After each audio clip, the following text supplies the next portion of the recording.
Gonna go for two here. He's going for two. If you don't make this, you lose. If you make it, you're in a position to win. Caught him!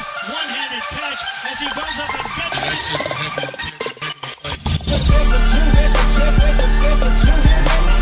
Caught him! One-handed catch as he goes up and gets it.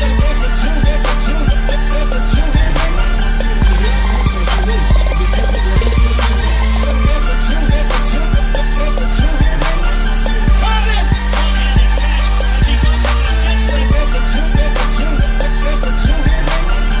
you don't make this, you lose. If you make it, you're in a position to win.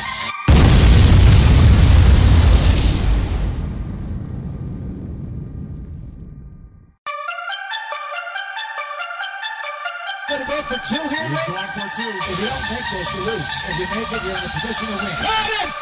One-handed catch as he goes up and gets it. That's just a heck of a play. Gonna go for two here. Go for two here. Caught him! One-handed catch as he goes up and gets it. Gonna go for two here. Go for two here. If you don't make this, you lose. If you make it, you're in a position to win. Gonna go for two here. Go for two here. Caught him! One-handed catch as he goes up and gets it. Gonna go for two here. If you don't make this, you lose. If you make it, you're in a position to win.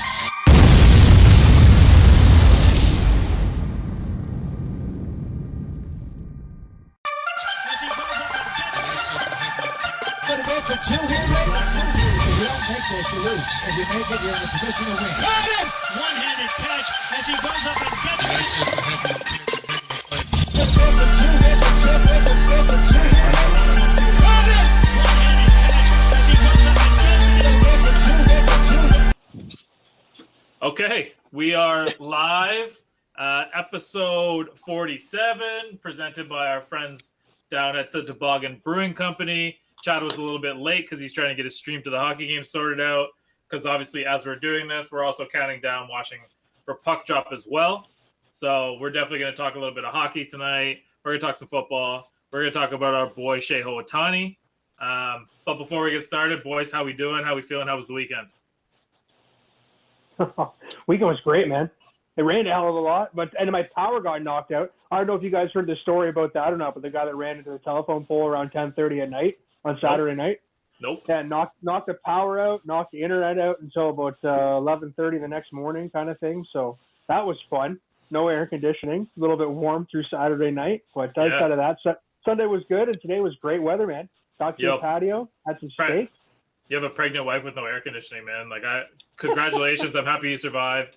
Yeah, you're a brave man. Yeah, wow. If I were you, I probably would have went and got a hotel for the night. Just like they don't have to come, but at least you'd be safe. Yeah.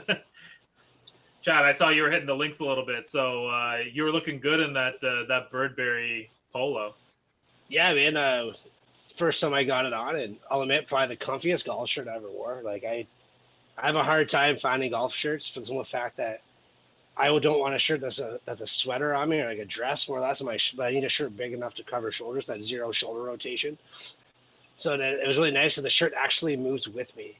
So I felt like I could actually hit a golf ball. I'm not going to say that's why I didn't play bad, but it definitely helped. My wedge game is what actually. You didn't play bad? You actually had a good game? I asked for the once, 7 rounds later, I finally put together a half decent day. Hey, it had to happen eventually, right? Where are you doing the plane? Just Sandhills out in Port Franks there. I was up at the girl for the Mrs. Cottage, and so it was like 5 minutes away, so it was a pretty decent little course. Awesome. You play by yourself? No, my buddy Mike was there, went out there, and he drove up, and then, it was all right. We had a good day, and it was hot as hell, though, but luckily we had some wind, so. I was asking, as you say, that picture you take is fucking impressive if you were by yourself. The best part was I actually didn't even ask for it. I was just like, I told him that day, I was like, hey, you want to do me a solid? He's like, what? I'm like, I probably should get a picture wearing this shirt these guys just gave us. But I'm like, if not, don't worry about it. It's awkward for me to fucking stand there and pose. And I didn't even know he took it. And jokes on everybody else, I did not hit the fairway.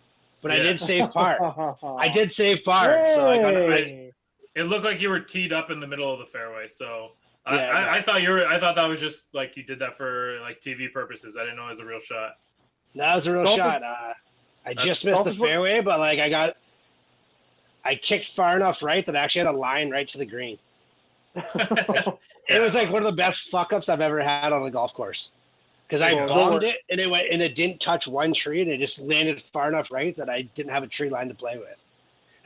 That's Beauty. okay. Golf is one of the few storybooks where nobody ever really cares about chapters 2 through 7. They only care about the first and the last. So you're all good. So is it safe to say that because of Birdberry Polo, you maybe played better? 100%. Until So the next time I play. It's definitely worthwhile somebody going to that website and using the promo code going for 2 and getting that 20% off is what you're saying? 100%, man. Like I said, it was the comfiest golf shirt I ever wore. Yeah. And check this bad boy out. Boom. Legit Like, trucker. and at the very least, even if you don't play better, you look pretty freaking good, Chad. And I that's got not so often many said to you compliments the golf on that course, shirt. though. No, I got so many compliments on my shirt. So Yeah. The beer girls were flocking by. Too bad Chad has given up on that. I mean drinking. Not the beer girls. So let's go in for a little bit of hockey here, because obviously everyone would sit here and listen to us talk about our weekend, but we are here. We're counting down. We got about a half an hour till the Stanley Cup drops a puck. So I'm going to ask a question that I've asked almost every week since in the last 3 weeks. Is it now fair to say that the Canadians underperformed in the regular season as opposed to overachieved in the playoffs, Kalen? Yeah, they finally won me over, man. They took out my Knights, so that's all right. That's what I was cheering for. They beat them. They had a pretty damn good game in doing so. And I know that people are already starting to count out them against the Tampa Bay Lightning. Tampa won it last year, of course, the defending champions. I mean, that's obviously bode well for them. But, man, the Canadians, they're a team. That's all that matters in the playoffs, man. If you have a team that comes together, they're not – they remind me a lot of the LA Kings team that won the Cup, not in the sense that they're rough like them, but they just – everybody plays their role the way it's supposed to be played. As long as they're not the box. as long as they're not the Blackhawks. Oh, my gosh. I didn't even know if we were going to talk about any of that. We're probably But here's not. We're probably not. We usually don't talk about that kind of stuff, but yeah, we probably should leave that one. yeah, it's Leave probably that. yeah. That's a wild situation. That's too much to unpack. We only have an hour here. So one thing, because I love rubbing it in the Maple Leafs fans, and we live in a Maple Leafs zone, right? So with Montreal making the Stanley Cup final tonight, Montreal, Vancouver, Ottawa, Edmonton, and Calgary have all made a Stanley Cup final more recently than the Toronto Maple Leafs last month won a playoff round. Woohoo! Isn't that fun? That is a tough What a stat to playoff hit. round. Yeah. Yeah. Isn't that tough? Wow. Oh, my God. And yet they have the audacity to walk around with their nose in the air all season, don't they, gentlemen? Kaylin, would you literally make the bet that if the Leafs won a playoff series, you would cut your hair? Do you have that much No. faith in them not winning? Well, no. This year they were scaring me, man. I told you, I picked Vegas and Toronto to go for the final. They were a team that I thought really could make some noise if they had their goaltending get to come together. But Jesus, that's rough, man. I love rubbing it in those fans' faces just a little bit more. They love being the center of attention, though, right? They come in everybody's conversation whenever they can. So whenever I get a shot like that, I'm going to take it. That is pretty wild to think about, though. I mean, we talk a lot of football on here, so I mean, think of all the shit that we give to the Cincinnati Bengals or the Detroit Lions, but like I mean, those guys are like model franchises as opposed to what the Leafs are right now. Yeah. Well, the Leafs are model franchise in knowing how to lose in the first round.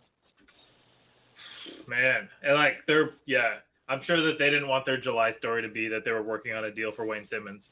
They probably wish that they were in this.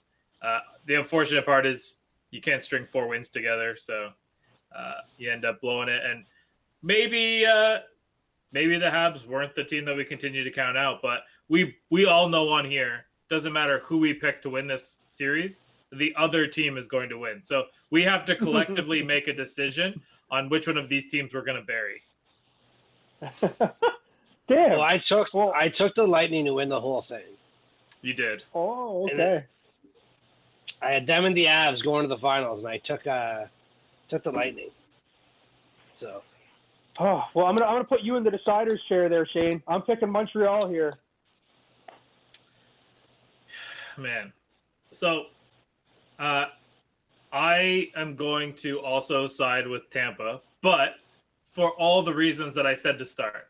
So I think that whoever we end up siding with and throwing our money behind, the other team's going to win. And now that the Canadians are there, I mean, their fans are going to be just as annoying whether they win or lose, so they might as well just win. And, I'm not a big fan of a Canadian team is in the Cup, so you have to cheer for it because, I mean, there's probably just as many Canadian players on Tampa as there is on Montreal. And, but we're going to go Tampa. I hope that it's a good series. I think that, and we've said this every round, but I think that the Canadians are finally going to meet their match. They're going to run into a goalie that can take over the series. Villarma, the last 4 series wins that Tampa has, he won it in a shutout. That dates back to last year. Wow. So every series deciding game that they've won has been a shutout? Yeah. So the Canadians just have to score a goal, is all you're saying, to have a chance. Yeah. I'm going to say in the first period here tonight, they need to survive the first 10 minutes. And if they can get out of the first period, even if it's 0-0, I mean, that's usually when they're most successful, right? But if the Lightning can put a little bit of pressure on them and they can pop in a quick goal, I could see Montreal unraveling for this game, not necessarily for the series, but for this game. Wow, that's crazy. I did take Montreal to win tonight, though, so. In the regulation, too, right? I took him in regulation at a 272. Yeah, that's with our pals over there at CoolBet. So I took the Lightning to win the Cup, yes, but I took the Habs to win tonight. I gave up on betting on hockey. I'll be honest. Like this hockey playoffs has been tough on me, guys. I had the Penguins and the Wild in the finals, just so you guys know. If you didn't remember, and both of those teams did not make it out of the first round. And I'm pretty sure since that gut punch hit me, I haven't won a single hockey bet. Well, it's because you went every night against the Canadians. I tried. I did try. I figured eventually I would win one. It's like, fuck, the magic is going to wear off eventually here. But, I don't know. I guess it makes the games a little bit more fun. Speaking of the playoffs taking a real toll on you there, Shane, I don't know if you saw anything about Alec Martinez and what he said a couple of days ago. He was playing with a broken foot or something like that? Playing with a broken ankle. And the guy was averaging almost 23 minutes a game. Like, the toughness that hockey players have, it doesn't – I know that a lot of people who actually watch the sport understand that, but for the people who don't, no other sport are players doing that. We're seeing people flopping in soccer and basketball. Well, go on. Kyrie sat out Game 7 with a sore ankle. Yeah. And this guy's fucking skating and getting smashed in the leg with a broken foot. Mm-hmm. There's levels to this. Shots, taking shots off of that the side of the foot and everything. Yeah, that didn't stop. Like averaging 23 minutes, didn't even skip a beat. I actually think he increased his ice time after the injury, which is just incredible. Yeah, well, and that guy, like, you couldn't tell watching him play that there was something wrong with him. I think that the Vegas team gave all that they had. I don't think he came out to use as an excuse as to why they lost. I mean, we'll see. We'll see what some of these banged up guys from the Lightning are going to be able to do, and if the Canadians are going to be able to get into their heads the same way that they have in the last. I mean, let's write off Winnipeg, fine, whatever. But like what they did against the Golden Knights, that's impressive. Yeah. And like it doesn't downplay what they did to the Jets or to the Leafs, but we all thought that Vegas was a legitimate contender, especially when we saw these four teams. We're like, wow, Vegas just gonna like go ahead and win the cup. But so asking, they had some hope though. They had some hope. Yeah. Remember, they had the Leafs without Tavares. They had the Winnipeg without Scheifele.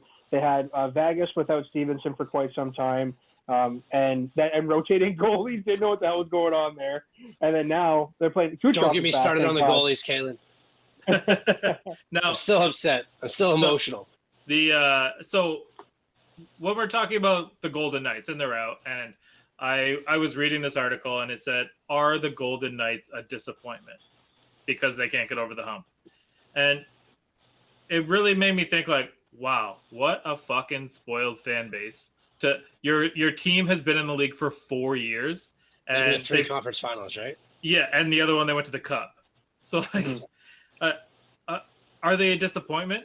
I don't know. Call Toronto and ask them. A little more salt in that wound for me, Shane, if you Yeah. could. Well, seriously, like, call the Edmonton Oilers and ask them how they feel about what the Golden Knights are doing. Yeah.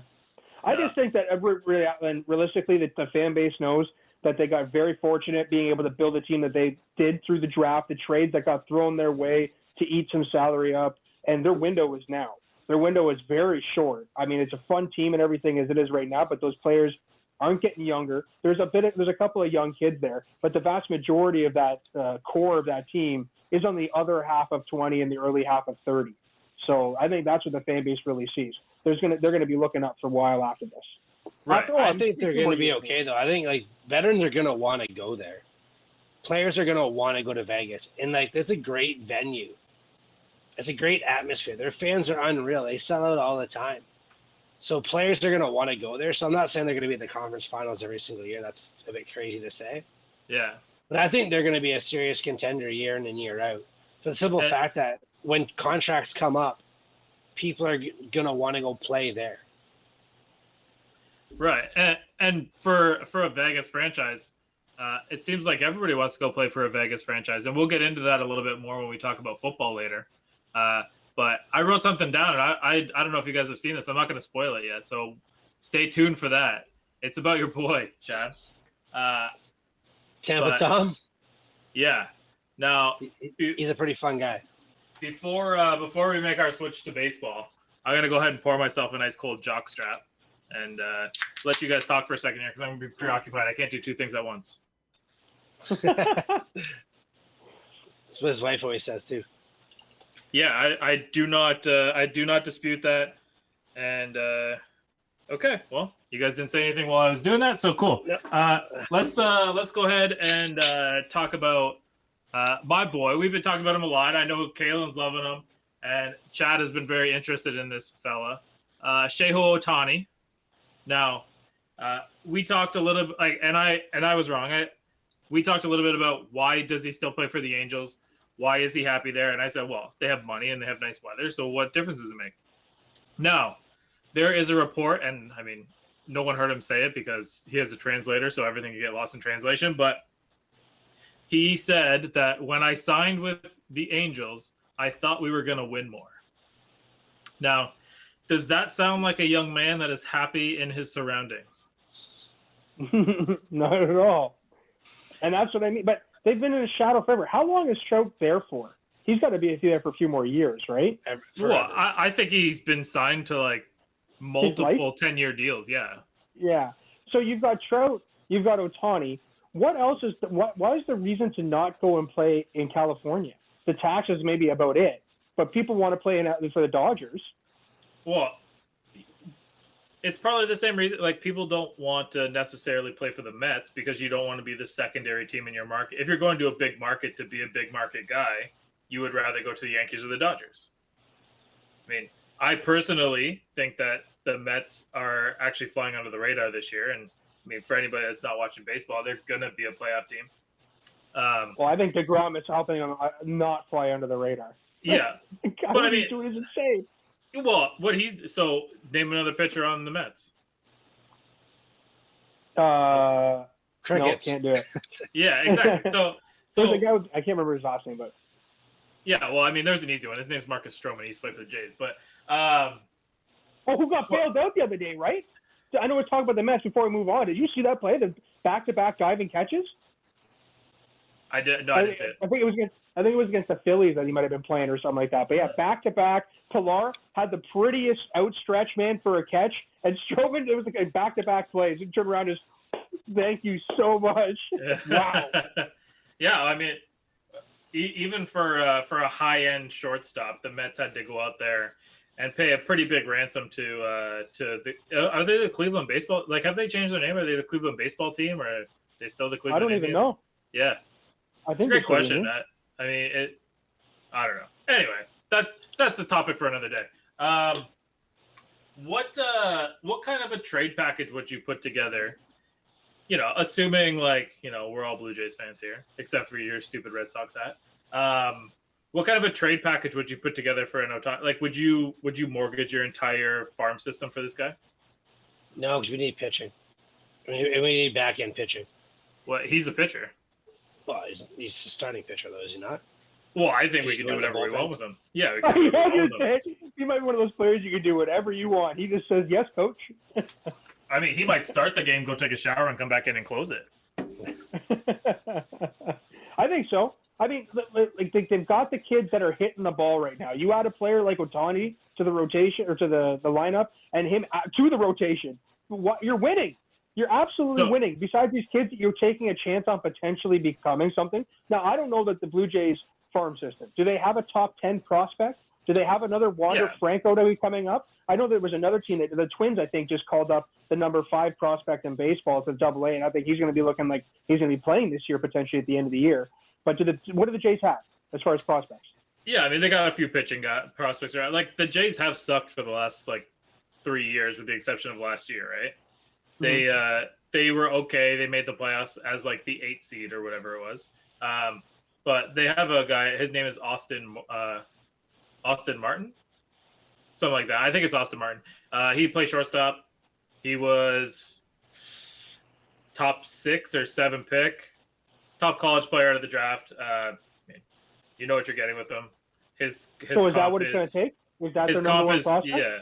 His comp is Troy Tulowitzki. So you would have to give up something like that, and you'd probably have to give up either Grichuk or Gurriel or Teoscar. But for a guy like Ohtani, you said contact. So I mentioned this before. I think Chad was taking a leak before, though.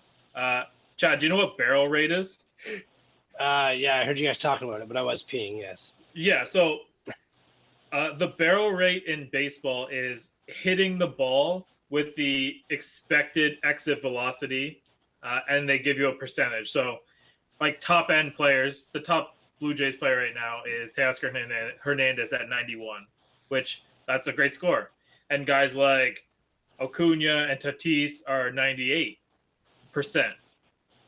Now, if you guys had to put a number on it, I guess I already told you, so I'll just break it. So this guy is a 100% barrel rate. More reason. It makes no sense. Great for him. Yeah. Now, here's the only problem. If you talk about got to give players up, right? You talked about a shortstop being their prospect would be the best answer or probably the best answer as part of a trade package. Yep. We've already talked early in the year, and we know that their outfield is stacked. They have a lot of players out there, right? So you got a shortstop, and Bo Bichette is, I mean, the franchise seems to think that Bichette's the answer. That's the way they seem to play it out. So if that's the case, would you not be willing then to give up your prospect shortstop, keep Bichette where he's at, unload some player in the outfield to replace him with Ohtani, and have him as a pitching rotation option, and somebody who can hit the ball? Him and Vladdy are 1 and 2. He just took number 1 tonight, 25 minutes ago, right? But why would you not take that opportunity? Well, it and he wanted to go there, right? Yeah. Initially, a few years ago, right? So he was in. They were in the top 3. Yeah. So I don't know what made him make the final decision to go there. I don't even think that anybody thought that this guy was going to be what he is. But the reason that you don't trade Austin Martin is because Bo Bichette's not a shortstop, and you're basically saying that a little bit of batting and pitching is better than defense. And if you could, I absolutely would be stoked if they got Ohtani. I mean, they're not going to be able to give up that kind of a piece because they're not in the kind of position to push all the chips into the middle. The position that the Blue Jays are in is look, I'm wearing a bullpen sweater right now. I could go pitch for the Jays in the bullpen. I would be a little bit different than some of these guys because I actually throw strikes. So it would probably be a big change up to the batters that are hitting, and they wouldn't know what to do. So that's what they're chasing then, is bullpen. Screw Ohtani. We've only got a year it's left on the deal. I'm just surprised more teams aren't in on this and trying to fleece Anaheim for whatever they can. Yeah, but it's the same thing. Who wants a guy like Ohtani? And the answer should be everybody. But if you're willing to give up, if you're the Marlins, what is the purpose of you trading for Ohtani? just like to sell And the Marlins will tickets. be one of the few teams out of there. Yeah, they're Well, just a team that doesn't have anybody on there to draw. The Orioles, the Pirates. I mean, and in baseball, like no trade clauses are huge. So this guy probably has a no trade clause. So if he goes and he's like, yeah, you could trade me to either like the Giants or the Dodgers or the Blue Jays, like, yeah, I'd rather the Blue Jays get it. But if this guy has a chance to stay in LA and actually go to a winning team, like the Dodgers or Giants, or even San Diego. Yeah. I mean, San Diego, they're a great team. They just happen to they don't exactly have a weak outfield either. I don't know what San Diego would have to give up. Look at what the Jays would have to give up. Like San Diego must have a really deep prospect list if they were going to be involved in that trade. Yeah, I mean, for us, for the Blue Jays anyway. So if the Blue Jays bullpen didn't blow it on, I can't remember if it was Friday night or Thursday night, whatever. Chad, we were watching that game together, weren't we? Was that Friday night? Yeah. Yeah, Friday so night. it must have I been, left. yeah, it must have been Friday night. So they blew that one. If they didn't blow that game, they'd be on an 8-game winning streak right now. If you're on an 8-game winning streak, and what Chad's saying makes a lot of sense, you're really only missing bullpen. Do you want to shake up your lineup? Do you want to shake up your locker room chemistry? Obviously, a guy like Ohtani, everyone's going to welcome him in, but are you willing to lose a guy like Biggio, who seems to be a guy that the guys like, or a guy like Grichuk or Gurriel? Again, seems like the guys in the locker room like him. So is the team chemistry overmatch like a top talent like that? I mean, if we're looking at the 8 wins as being the thing that holds them together, they played the Marlins and the Orioles, right? We're just talking about two teams in that conversation. You can only play who's on your schedule. Right? I agree, but you just used them as an example of bad teams that could use a player like that to sell tickets. So these are two bad teams that they just played for the last 8 games, and that's where they feel most of their wins from. They played the Yankees before that, and they lost, right? Yeah. And the Yankees weren't too hot, but it was division. But With how young those kids are, I don't think it's right to separate them yet. I think the one thing that's holding that team together is they all came up together, and you start taking pieces and ripping it apart. If you start losing, I think that core is gone, and they will not play for you. Right. And that'd be my biggest concern. Yeah, it's already tough enough on those guys. They haven't had a home in 2 years, right? We're gonna go through this whole year without them playing in Toronto. So yeah, to trade away a piece of their part, like the guys that they grew up with, the guys that they came through the league with, like what Chad is saying, and then you're displaced. Like, how much faith do you have in the franchise at that point? And I mean, we'll see what Atkins and Shapiro want to do, but bullpen help makes sense. Maybe a guy that like could play third base and shortstop also makes sense, but that's just for the greedy people like me that don't mind seeing defense in baseball. No. Speaking of baseball, we talked a lot about this fucking umpire sending guys through airport security, right? Now, yep. It took us a couple weeks, but we finally got our first ejection with this substance rule that's been out. Now, I was mentioning it before we came on, and obviously this guy, I'm pretty sure he's suspended for 10 games now, no pay, whatever. But Is that 2 starts, more or less? Yeah, exactly. Now, do you guys know what the substance was? Like, do you know the story of how it all went down? Saw it, don't know what the substance was. You said rosin earlier. I just wasn't really paying attention. Yeah, so in Major League Baseball, you are only allowed to have rosin on one hand. So, Well, shouldn't your gloves be on the other? so what he did, Sort it out there. yeah, he put the rosin on his hand, and then he tapped it onto his palm underneath his glove, and then instead of going back to the bag every time, he just was getting it from under his glove, which it might tack it up a little bit because your hand's sweaty, but that's a natural substance. I don't think that's a big deal. But the reason they checked him is because he was using an actual thing that you're allowed to use, and it got onto his palm, and they did a check, and they booted this fucking guy out of the game. And jacked his glove. I saw that, bagged it up, sent it off to downtown New York, I think is where they send that to. Well, they sent it to the FBI. I was gonna say it's in the Hall of Fame for the finally catching one. Is that what it was? Send that glove to Cooperstown. The first one of many. Yeah, but the whole thing, like, it continues to be a circus. I don't know how long they're going to let this thing go in before we just completely go away from it. I mean, are they going to check these guys at the All-Star game, or is that okay because it's an exhibition and they're kind of goofing around, or like, I don't really know. Yeah. I hope someone is just like rosin to the Even tits tennis at the All-Star game, and then they don't get called. He walks out just like, you didn't even look at me. That'd be a funny way to, like, one of the home run derby pitchers comes out with rosin all over him. That'd be amazing. On his jersey, like just straight down it. Just everywhere. I thought it was pretty funny that MLB has a selection show for the MLB All-Star game. It's like, Really? Yeah, I mean, saw but them that being advertising said, it. I mean, it is an important game. I mean, from a non-fan, it's the only All-Star game that actually means something, right?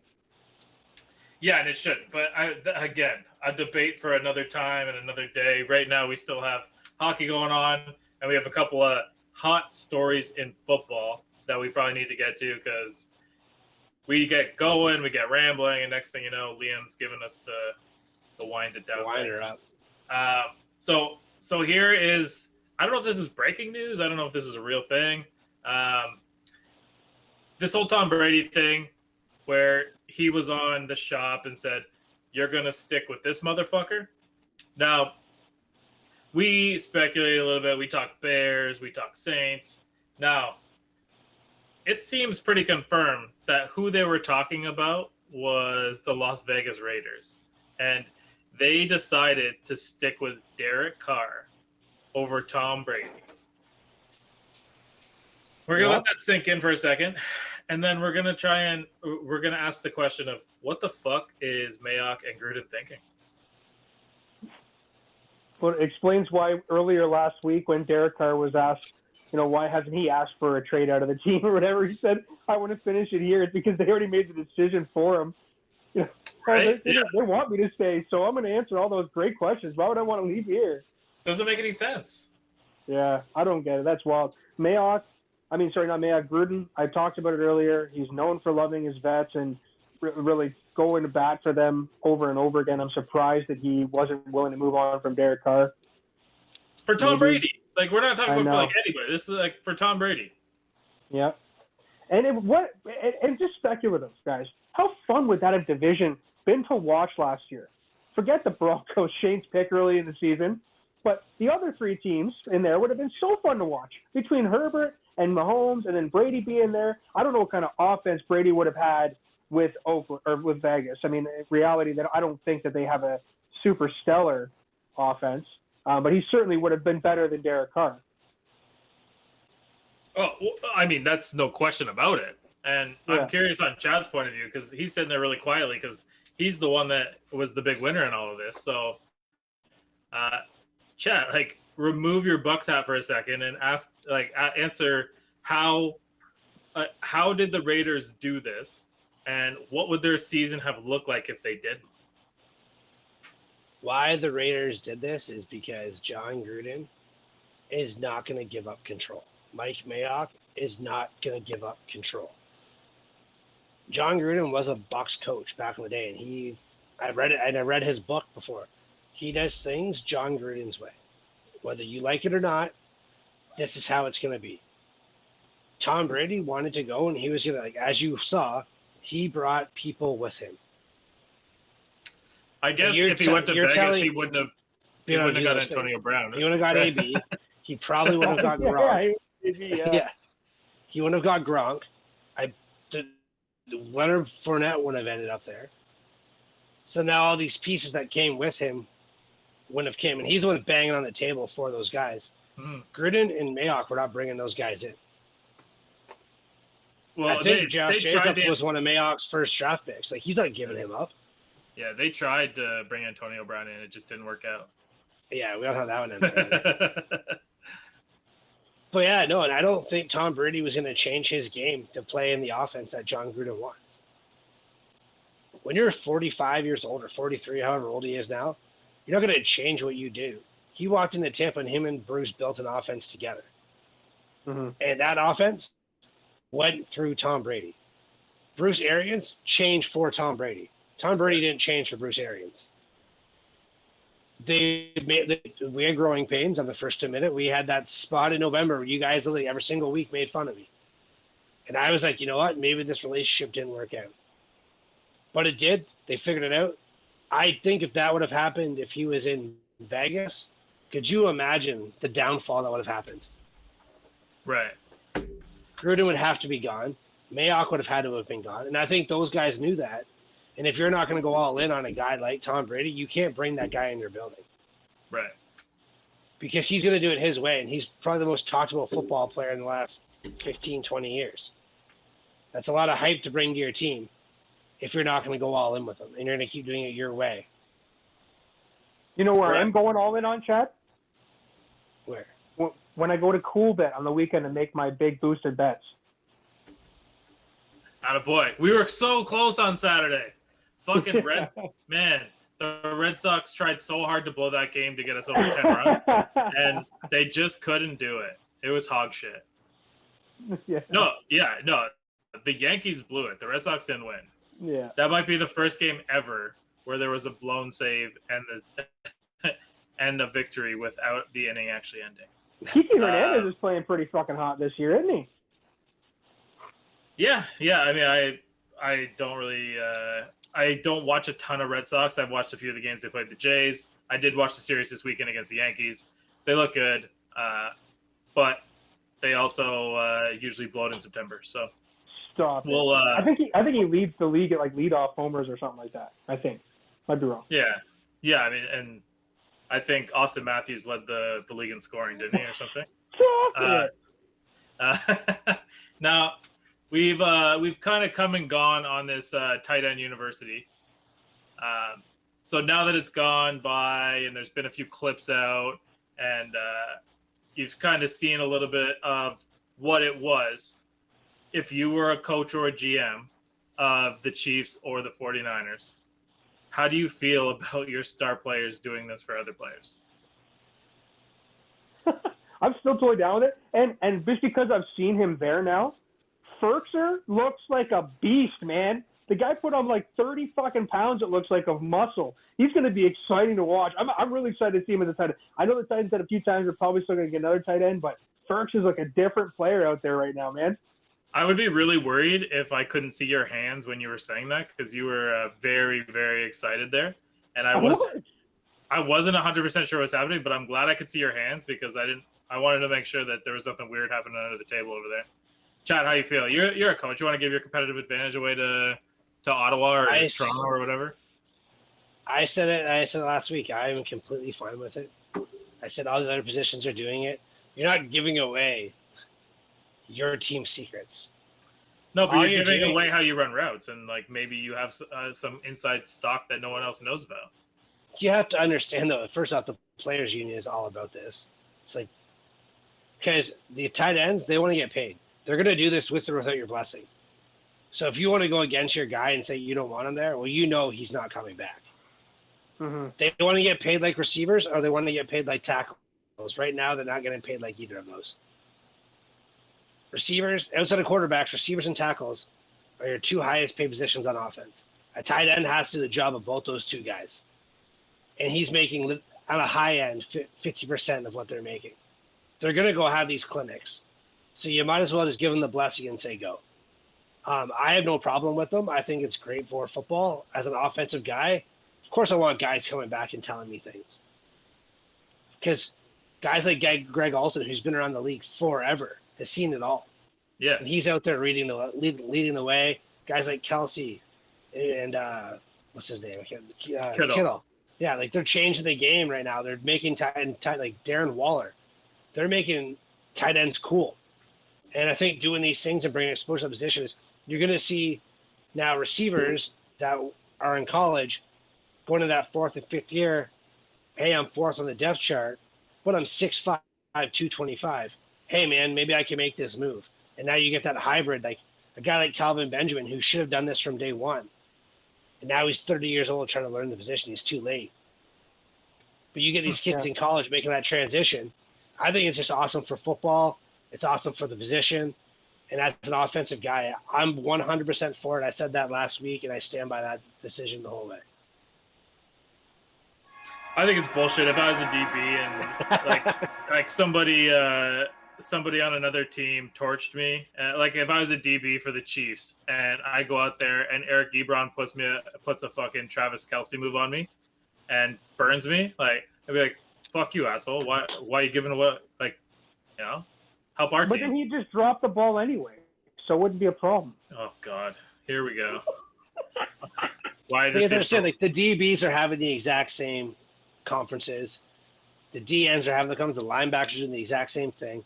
This was just the first tight end one, and I think that's yeah. It's because they're a bunch of fucking clowns that needed to make an Instagram page to promote it. Like I think if the quarterbacks do it, or the tight ends, or the tackles do it, or the defensive players do it, they're not blasting all over Instagram and Facebook that they're doing it. Like, can't one of these things just happen without it being a public spectacle? No. And speaking about defensive ends, having a camp there. Nice short answer by Chad. No. No. Speaking of DNs having a camp there, did you see Brandon Jacobs is actually getting noise here? 3 teams apparently has gotten in touch with his agent for a tryout. Yeah, this one is 7 in 5 years. That's why. Yeah. That's how it is. I'm pretty sure it's the Rough Riders, and the Rough Riders. They already got Paxton, so. Yeah.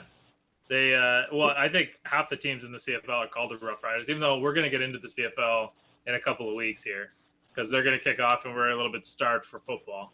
But in August, we have a pretty big event coming up, and I think that we aren't really putting a lot of stock into it. And this isn't the one that you guys are thinking. Oh, I'm not dropping the bomb yet, but for the Hall of Fame class, this year we're going to have a double Hall of Fame class. So think of all the guys that went in last year, the Peyton Mannings. You don't care about that? Fuck Chad it, doesn't. they left somebody out. Now, we're going to come around to this year, and we're going to have Troy Polamalu, and we're going to have Alan Faneca. And it's going to be the largest draft class going into Canton. They're going to have a huge party there because you know the NFL is going to do it that way. I have a feeling that this is going to be one of those like epic events that you can't miss. Unless you're Rondé Barber and you're left out again. Well, I think Colleen told me he could buy 2 tickets. I would love to go to one of Kanye those West lyrics. festivities. Yeah. Have you guys been to the Hall of Fame? I went when Joe Montana and Howie Long got inducted, and Ronnie Lott. Oh shit, you were there for the whole thing, like during the actual ceremonies and stuff. Yeah, so it was actually I went one of the last years. It was held at the Hall of Fame and not in the actual high school stadium. Yeah. So it was on the front steps, so like there was no capacity. Oh wow. So we literally decided to go up as my dad, his best friend, and myself. I think I was in grade 8, going into grade 9, and we decided like on the Thursday that's what we were gonna do. So we drove up, realized you can't get a hotel within 50 miles of Canton. Ended up staying on some like side of the highway, like motel that was like, think of like Bates Motel. Like that's how clean this place was. Wow. It was disgusting. But they had ESPN too, so that was pretty cool. Had my first beer. It's a pretty cool experience. And actually, the first time I saw arena football was on that trip because it was on ESPN too, and I was like, "Holy shit! This is the coolest thing I've ever seen." The As a realest grown hit? adult, Oh my god. arena football is absolute trash. But when I was 13 years old, I thought it was pretty cool. It's kind of wild Yeah, that never really caught on though. Yeah. Yeah, it was nuts how like you could just go try out too. Like you didn't have to be invited or signed. They said open tryouts for arena football. Yeah. But yeah, no, I went. Filling up my jock strap again.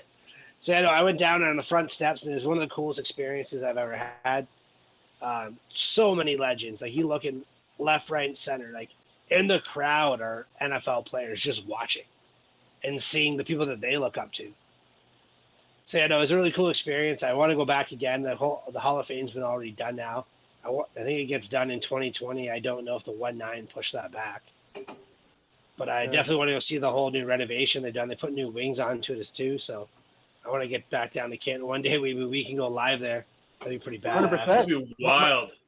My sister only lives about 25 minutes away from Canton, so I haven't gone during the ceremonies. I went about 2 years ago. Was the most recent time that I had gone through it and everything. Incredible. Like that little the figurine or the statue where you get to put your thigh inside of Jerome Bettis's thigh, and there's like 4 more of him around my leg. It's just incredible. Yeah. Well, maybe if you did squats, so it would only be 2. The one time I was on my way there, I kept getting sidetracked by Kaylin's sister's house. So I haven't quite made it to the Hall of Fame, but I had my gold jacket on. Don't worry. You animal. Now, because we're talking about the Hall of Fame, I'm going to give you 3 names. And there's 3 quarterbacks that have played in the last 10 years. I mean, some of them are just kind of finishing up. And I want to know if any of these guys are going in, if they're all going in. Put 2 in, put 1 in. Just in or out, Andrew Luck. I couldn't call that. Is it because he played for the Colts? I believe that Kaylin's reason. Yeah, Kaylin's insight there is saying no. Yeah, I'm done with that guy. Not a chance. Couldn't get his team to win anything down there in Indy, and then retired. So go enjoy retirement. Ryan Tannehill can't be a Hall of Famer either because he doesn't win playoff games. Is that what you're saying? The question wasn't if Ryan Tannehill was a Hall of Fame quarterback, Shane. The answer is also no to that. Yeah. all right. Chad. Quarterback guru, Chad. Andrew Luck, Hall of Famer. Unfortunately, no, I don't think he is. I think he had all the tools to be a Hall of Famer. No, what did Andrew Luck do that's bad as a person? He was a great player. He was a great person, great leader. Solid neckbeard. Great for the sport of football. Solid He didn't do a phenomenal neckbeard. Unfortunately, he just didn't do enough. His career was definitely short on his own choice. That's fine. But he didn't win enough in that short period of time. And I think that's what's going to keep him out. As far as could he have been a Hall of Famer? I think he had a lot of potential to be, yes. But I don't think you can put him in on the lack of production in that short time. Regular season wins don't do enough for me. Okay. What about actually, you know what? I do believe that he's going to get into Hall of Fame. Not saying that I believe that I agree with all the Hall of Fame standards, but the Hall of Fame to me is you were the best player at your position for 1 to 2 years throughout your career. And if you look at some of the other guys that have retired early, like a Terrell Davis. Now, Terrell Davis won a couple Super Bowls, so we're maybe talking about a different thing here. But Andrew Luck took a 1-win team to the playoffs the next year, and I don't believe that him as the quarterback of the Colts ever missed the playoffs. And when he left the team, they were substantially worse. Now, you could say he's a dick for leaving the team, but someone's health, he made a decision. At least he didn't try and come back, right? Like, he stuck to his guns. It was a real health concern. It wasn't anything. So I do believe that he's going to get in. I don't think he's going to be a first ballot, second ballot, but I do think that at some point he's going to get put in. But there is going to be a logjam. So here's the next guy. And I'm going to let Chad go first because I know Chad loves this dude. Tony Romo. Just a fucking loser. I'll try not to be completely biased on this. I don't see how he can. He played long enough. As far as heart goes, I'm not going to hate on the guy. He's probably had more heart than maybe anybody that's ever played this league in this game of the position. And his pull list is Hall of Fame. Yeah, his pull list is very Hall of Fame. Yeah. The guy snapped his back 3 times and came back every time and played at I wouldn't say a high level, a good enough level. But unfortunately, you never won playoff games. You never won games that mattered. He actually did have a lot of fourth quarter comebacks, which even surprised myself. I think he's in the top 5 in the quarterback fourth quarter comebacks of all time, which is a pretty crazy stat for being known as the guy that doesn't win the big game. Right. But unfortunately, at the end of that sentence is the title of big game. Yeah. I think That's- Tony Romo as a player, I actually didn't mind. Tony Romo now in the media with this arrogance about him is what actually makes me hate him. It's because he But- said Deion Sanders doesn't tackle. No, it's way more than that. That did not help his case. But no, him as a player, I think he was a good player. Unfortunately, I think that's just where it ends. I don't think that he's owed anything. I don't think he's worthy of a Hall of Fame nod. There's a list of quarterbacks I feel that should be in way before Tony Romo ever gets there, and I think we're going to talk about one of them probably pretty soon. And there's some more guys playing that could still be ahead of him, I think, when that time comes. And like Shane said, like there's going to be a logjam. How does he get into that logjam? That's a slap in the face to a lot of other people. Right. So, Kalen, how do you feel about Romo? He was fun to watch. He brought Dallas to a new set of heights there for a little while, but he's not Hall You of said Fame a worthy height. to They me. used to win Super Bowls. There was a long time that they were bad after that Super Bowl drought. They were really bad. Yeah. Come on. Carrie, Underwood, Jessica Simpson. I mean, this man's going into the Hall of Fame. Yeah, he's had some pretty good looking girlfriends, no doubt. But no, he was fun to watch. But he always came up short. He always got hurt when the team needed him the most, and that's no fault of his own. But that's what people are going to know him as. And unfortunately, that doesn't get you into the Hall of Fame. Being known as a guy who can get you some stats when you're down and gets hurt when you're down even more. Yeah. That's not that will get you a gold jacket. He was distracted. Did you not hear what I said? He had a lot going on at home. Yeah. Yeah. No, I don't if he's going to actually be in think the Hall, if he's going to be in the Hall, I think that somebody like Carrie Collins, who is not the top, that's not going to work with what your argument was as far as you need to be in the top of your position. But the guy who has played a hell of a long time, gave a lot to the sport, that's somebody who I think deserves it over somebody like Tony Romo. And that's not saying much. I put Romo ahead of him. Yeah, I mean, any player that's ever played for the Titans has to go to the Hall of Fame. So Kerry Collins' name definitely needs to come up in this conversation. He went to the Super Bowl, guys. I would literally put Steve McNair in before I put Tony Romo in. Okay. Phillip Rivers.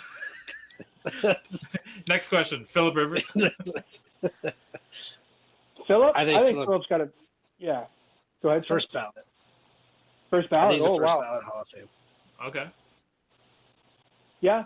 I think for a lot of reasons. Not just the fact that he played the game well, but he was a leader for the team. He was a leader for the sport. He never got in trouble. He had 13 kids and still was able to maintain a family life. Talk about a But, pull roster. Yeah. All with the same Yeah. woman, too. Like, no Cromartie life here. Like, this is, like, he had 13 kids with his wife. Like, But Remember when Cromartie tried to name his kids on Hard Knocks? he couldn't do it. Oh, yeah. what a He had to beautiful think man. about them. What a But beautiful I always remember a clip from when Rivers was playing and he got hit really hard and he said his shoulder came out or whatever, and then he's on the sideline at the end zone or 2 yards from the end zone, and he says, "I can go in, I can do it if you need me to," and throws a touchdown. And right after that, he looks to his coach and says, "It's out. Like it's totally out right now." His team's tackling him to give him hugs for the touchdown. He's like, "Oh, like it's out. Like that's toughness." And he did it his whole career in LA, San Diego, then to unfortunately never was LA, but San Diego and then to Indy. Played tough his whole career, and I think that definitely gives him the nod at wearing a gold jacket. I hate saying that because he beat up on the Titans many times in being a San Diego Charger, but he deserves it, man. He's a tough as nails quarterback. I'm pretty sure he did play for LA, but Did he really? Did he play I'm for pretty his sure, team? yeah. I think he was the first year there, I think. yeah. Yeah. And he had the most awkward throwing arm or motion in NFL history, I think. I don't know how he was able to be accurate and even on point, like as far as zip goes with an arm like that, and to get it over top of the line, even more challenging. So to be able to throw like that and still be successful. So Good based job. on what you guys were saying, regular season shouldn't matter. Regular season wins don't do it for you. Then I'm going to say that you feel like Phillip Rivers and Luck are in the same class, and I agree.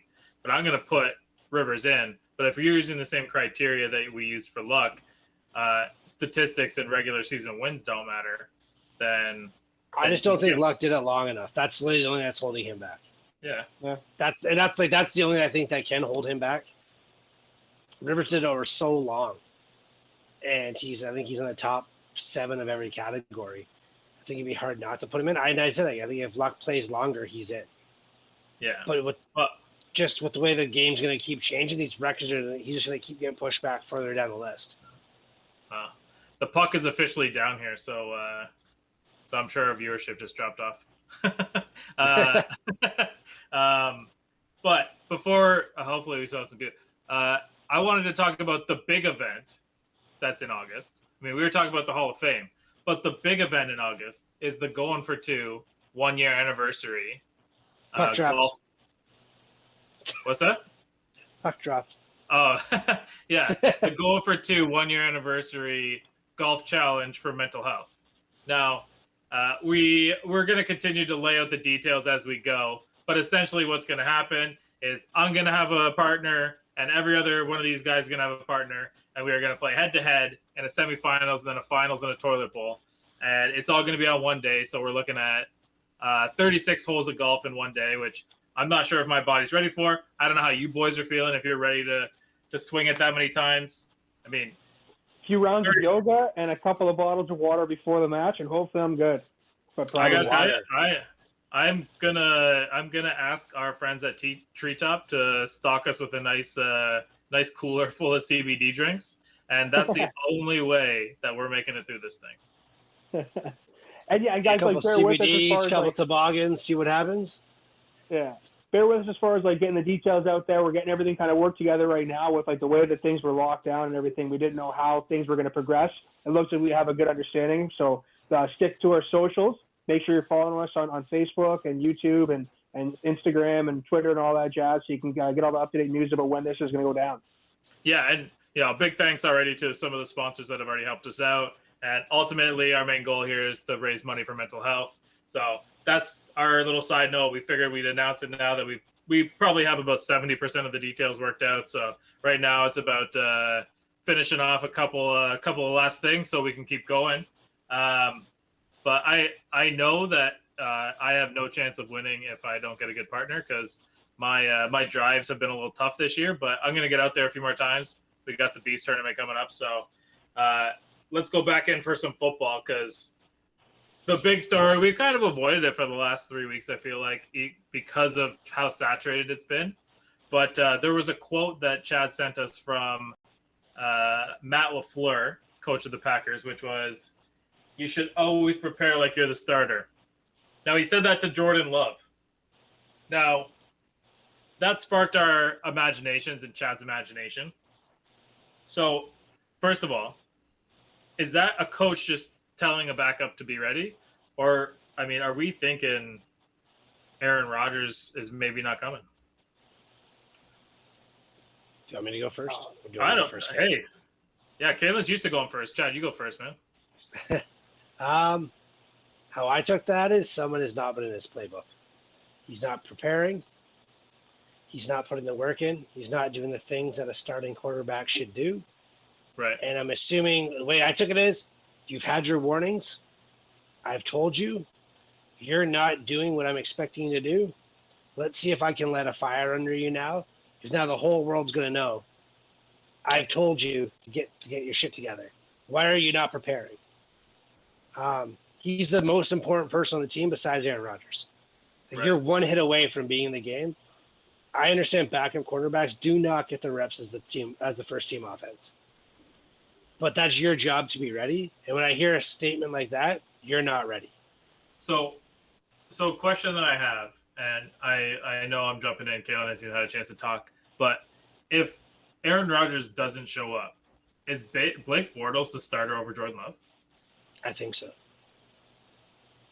No, I think this is we haven't seen Lafleur have to go through the meat grinder down there in Green Bay yet. He was the golden boy coming from LA to Tennessee as an OC. He was one of McVay's kids, and then he went from Tennessee to, after 1 year, to the Packers, and he got the chance to work with the greatest quarterback currently playing probably right now. Not the most competitive and the most winningest, but the greatest quarterback, and he's had a good ride. And I think he's using a whole lot of coach speak right now with the whole make sure that you're the one who's preparing like you're starting, because this is probably the first bumpy road that Lafleur is going to have to experience, and it doesn't sound like it's going to end anytime soon.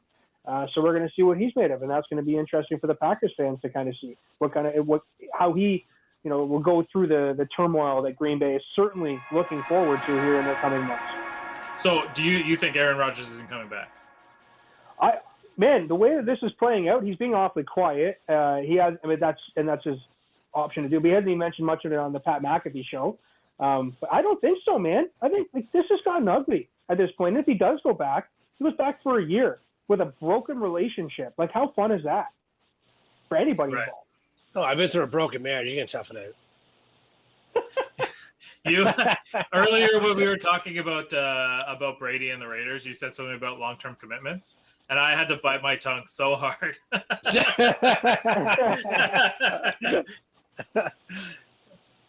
We're horrible. That's what I'm saying with the Packers and with Lafleur. And I guess I think it's a bit of coach speak, him just getting Jordan Love ready. And he is the first-round pick under his regime. I don't know if he was the actual first-round pick for him. Like, could have just been what's-his-face is the one that Aaron Rodgers hates right now, the GM. But yeah, I mean, who really knows? Like, every day that goes by and every week that gets closer to training camp, I just assume that Rodgers is showing up after the third preseason game. Like, he's going to be there. I guess this year it'd be the second preseason game because they're only having 3. But he'll show up right after, like, the starting dress rehearsal, whatever. He'll prove his point. He'll be back in camp for the last week, and then he'll be back at it, and he'll probably win the MVP. I was thinking the second week of August. After the first game, he shows up the week going into the second game. Doesn't dress, obviously. Jordan Love goes out, plays the first half. Bortles plays the second half, and then some other kid will pop in maybe in the fourth quarter. He comes out, third game, plays the first quarter, does Aaron Rodgers things, and then we just go on with the rest of the season. Right. But I have a question for both of you guys, and this is a massive what if, which I don't think is going to happen. If Rodgers doesn't come back, if he actually does sit out, which by the sounds of it, we all think that he is going to play, how many games does Lafleur have to win not to get fired? I don't think anything about his seat is hot at all. He's in a rough division. They're still okay. They're going to be okay to build. They got hit with a blindside here from the starting best quarterback in the league not coming back. They blindsided him. They blindsided him. It's not like he just decided to not come back. Like, we don't know how much is on Lafleur and how much is on the GM. Lafleur could be saying the same things that Arod is saying to the GM, and the GM could be saying, unfortunately, that's not the way the team's going. It's clearly the GM could be like, bye-bye. Yeah. So he sees a guy in the chair about to fill his spot after this year. He's like, just give me more money, give me some more years, or move me onto a team so that I don't have to go through the insecurity of playing on a one-year deal. Now, I don't think that he's financially insecure. I'm sure that he's got quite a bit of money, and I think that this Jeopardy thing is probably real for him. So it's not good. He's not going to be the host of Jeopardy this season or next season. But how many more years of football does Aaron Rodgers have left? How many more years does he want to do it for? I mean, not everybody, like we get spoiled, but not everybody is Tom Brady. No, yeah, you're right. And we've had some guy like Phillip Rivers just retired, Roethlisberger's still out there. You know, think of some of these other, like Ryan Fitzpatrick is still out there, but that might not be Aaron Rodgers'. Where does his jersey retire? By the way, there's a question for you. Who? Fitzpatrick. When he does retire, no one's retiring his jersey. Nobody. Okay. What I mean by that is, who does he retire? Who does he do the ceremonious one-day contract sign retirement with? Or does he do a fucking tour the whole summer across country? Do a one-day ceremony with everybody. Sorry, who? Harvard, his college team. Oh, Harvard.